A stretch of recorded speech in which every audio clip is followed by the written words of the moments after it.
Hi, and welcome to another video by Get It Done Home Repairs.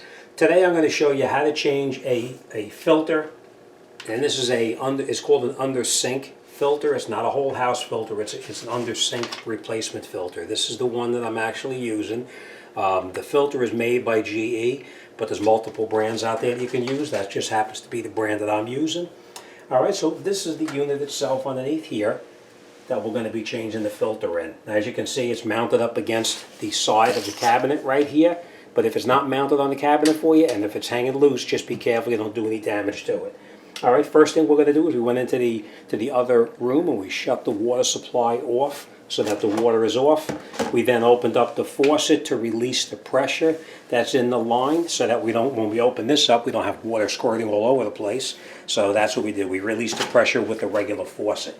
But we are going to have a little bit of water dripping anyway, so we're going to put a bucket underneath it like this. And then what we're going to do is up on top of the unit right here, there's a little button up here. We push that little button down.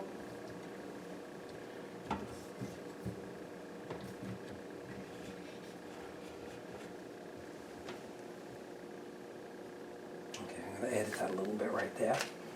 Okay, so now we take our wrench. Now this wrench comes supplied with the housing itself, or the filter I should say. We take the filter wrench, we put it around here like this, put it on here, and now we hold the unit itself and we break it loose. Remember, it's counterclockwise to take it off, clockwise to put it back on.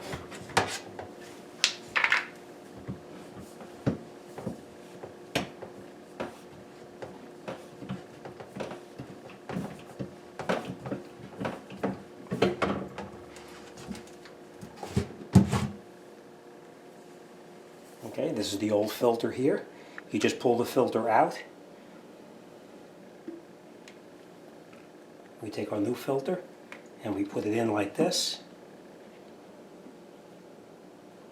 Now, if the housing is dirty, you want to definitely clean it out, but this is actually fairly clean inside here. So we're just going to take this, put it in here like this. You may want to lubricate the O-ring underneath here. This O-ring is actually lubricated really well, so I'm not going to worry about that. And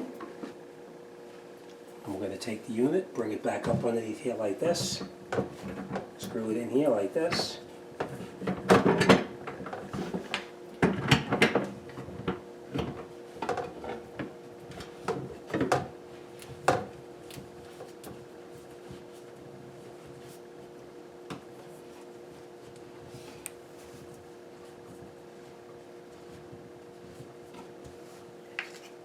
Take our filter wrench, put our filter wrench on it.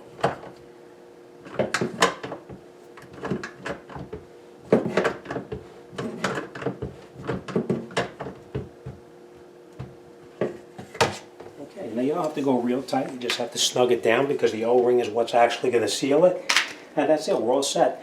Now the next thing we're going to do is, before we go any further, we're going to go and turn the water supply on to make sure that there's no issues, and then that's it, this job will be done. If there is a leak in the O-ring, then you will just tighten it up a little bit tighter.